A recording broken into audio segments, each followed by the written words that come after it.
మాధవలత్రి గారు మనం చూసాం అంటే నూతన సంవత్సర వేడుకలకు సంబంధించి చాలామంది దేశవ్యాప్తంగా 2 తెలుగు రాష్ట్రాల్లో ఒక రకంగా ప్రపంచవ్యాప్తంగా అర్ధరాత్రి వరకు అందరూ మునిగి తేలారు కదా ఈ సంబరాల్లో. ఆ,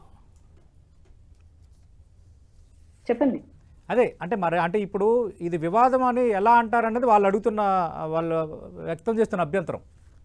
నేనేం వివాదం చేయలేదండి. మీ మీ మీ ఆడపిల్లలు మీ మానాలకి ప్రాణాలకి రక్షణ ఎవరు అని అడిగాను. ఉమ్, ఇప్పుడు అంతా ప్రతిరోజు మంచి జరుగుతుంది అనుకోండి, ప్రతి ఒక్కళ్ళు ఇంట్లోంచి బయటకు వెళ్తారు.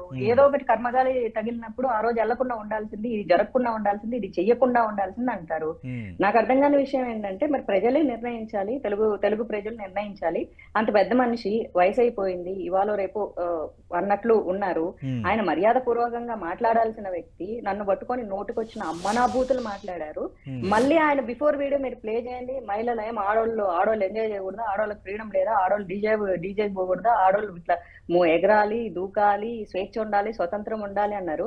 మరి అదే మహిళ స్వేచ్ఛ స్వతంత్రాన్ని, రాజ్యాంగ హక్కుని వినియోగించుకొని మీరు జాగ్రత్తగా ఉండండి అని చెప్పిన ఈ మహిళని ఎందుకు బూతులు తిట్టారు?